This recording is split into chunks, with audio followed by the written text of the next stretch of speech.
Doctor Khaqan Najeeb साहब, ये IMF का जो जायज़ा मिशन है ये पाकिस्तान में है, क्या जंग की बुनियाद पर पाकिस्तान कोई ख़ास कंडीशन पर कोई वेवर ले सकता है?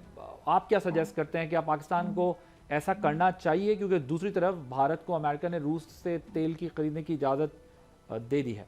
So there any and insight? आपका क्या ख्याल है इस बारे में? आदिल, एक तो ये है कि इस जंग से ये सीखना चाहिए ना कि हमें अपने स्ट्रेटेजिक पेट्रोलियम रिजर्व्स बिल्ड करने हैं, एक एनर्जी ट्रांजिशन करनी है, एक बियॉन्ड द मिडल ईस्ट हमने फॉसिल फ्यूल्स की बाय कहीं से करनी है, पाइपलाइन इंफ्रास्ट्रक्चर रेल ट्रांसपोर्ट को ठीक करना है, एनर्जी सिक्योरिटी प्लानिंग करनी है, which is your industrial policy. पहले ये तो आई थिंक मतलब अगर अब भी नहीं करेंगे तो फिर कब करेंगे।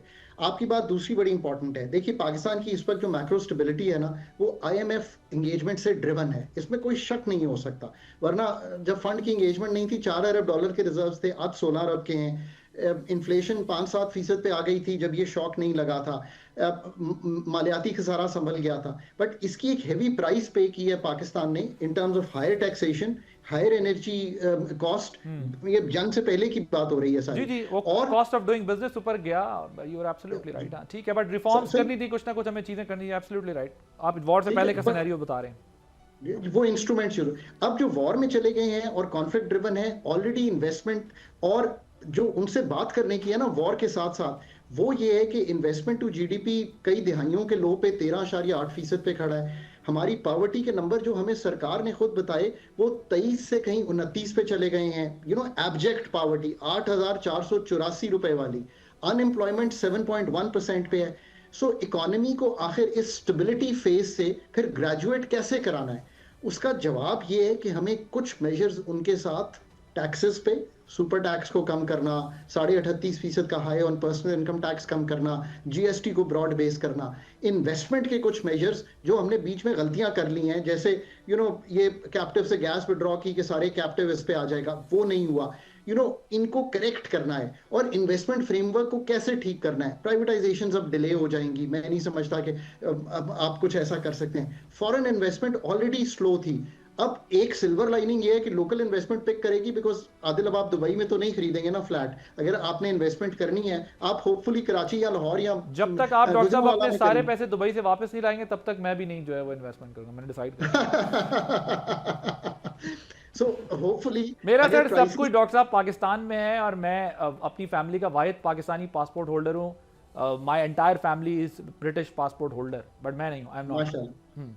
So what I'm trying to say is कि थोड़ा सा बिहेवियरल चेंज जिसकी हम बात करते हैं ना, because this is the time for not only, हम बार बार गवर्नमेंट के बिहेवियर की चेंज की बात करते हैं जो कि होना चाहिए, प्रोफेशनलिज्म आना चाहिए, सब कुछ होना चाहिए, बट साथ साथ ये माइंडसेट भी किसी तरह तब्दील हमें करना है। आईएमएफ के साथ जैसे मैंने कहा कि एक रीनिगोशिएशन, मैंने तो एक आप रिकॉर्डर में एक बड़ा डिटेल आर्टिकल लिखा है कि you need to rethink the IMF engagement. नहीं करेंगे तो 1.5-2 साल बाद 25 अरब 28 अरब डॉलर चाहिए होंगे और विदाउट द फंड प्रोग्राम आप चला नहीं पाएंगे। ये कहना कि हमें एक्सपोर्ट लेड ग्रोथ चाहिए, बट अगर इन्वेस्टमेंट वीक हो रही हो तो एक्सपोर्ट लेड ग्रोथ कैसे आएगी? अगर एनर्जी एफिशिएंसी ठीक ना हो रही हो, energy today is your industrial policy. सारा कुछ साइड पे छोड़ दें, deregulation, liberalisation, privatisation.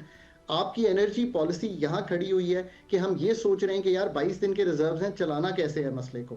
So what is your energy transition that has to happen. ये सारी गुफ्तगू फंड के साथ करनी चाहिए। फंड आदिल, प्रॉब्लम ये आती है कि पाकिस्तान या जो डेवलपिंग वर्ल्ड की अथॉरिटीज हैं वो फंड को अप्रोच करती हैं कि जैसे हम उनसे एक बैंकर की तरह नहीं, बल्कि हम उनसे एक गुफ्तगू करेंगे, यहाँ से पैसे पकड़ लेंगे। वो एक क्वांटिटेटिव मॉडलिंग करते हैं पाकिस्तान की, किसी भी मुल्क की, और उस इंस्ट्रूमेंट्स को यूज करते हैं। पाकिस्तान को एक प्रोफेशनल सेटअप बिल्ड करना चाहिए। ये भी याद रखिए कि 24 बार जो मुल्क आईसीयू के डॉक्टर के दर पे हो, उसको फंडामेंटली सोचना चाहिए कि what needs to be changed. Doctor साहब ये मुझे बताएं कि क्या कोई कंसेशन, जैसा कोविड के टाइम पर हमने सस्पेंड किया था उस प्रोग्राम को, हमारे पास कोई स्पेस अभी ऐसी है हम कन्विंस कर सकें या कुछ? मेरा ये ख्याल है कि ऐसा हो जाएगा, बिकॉज थोड़ा सा लीवे जो है वो आपको जरूर बजट में मिल जाएगा। Because no one can think कि यहाँ से टैक्स 20% अगले साल बढ़ेगा। If anyone thinks so, that's probably not right. GDP growth दुनिया की शेव ऑफ होगी, आपकी भी शेव ऑफ होगी, इन्फ्लेशन बढ़ेगी, सप्लाई साइड शॉक है, गुजर जाएगा। सो आपको ये भी नहीं है कि कोई मॉनेटरी टाइटनिंग है, उसमें भी थोड़ा सा आप ले सकते हैं। सो आई थिंक फंड के साथ टैक्सेस पे भी पर ये डिपेंड करेगा कि आप फंड के पास लेके क्या जाते हैं। आप क्या एक्सपेंडिचर कट करने को तैयार हैं अपने? आप क्या फेडरल के जो काम 17 सब्जेक्ट्स नहीं है वो प्रोविंसेस को देने को तैयार हैं? क्या आप पावर्टी एक्सपेंडिचर शिफ्ट करने को तैयार हैं? क्या आप एनएफसी पे दस्तखत करने को तैयार हैं? डिपेंड सारा ये करेगा कि what you bring to the table.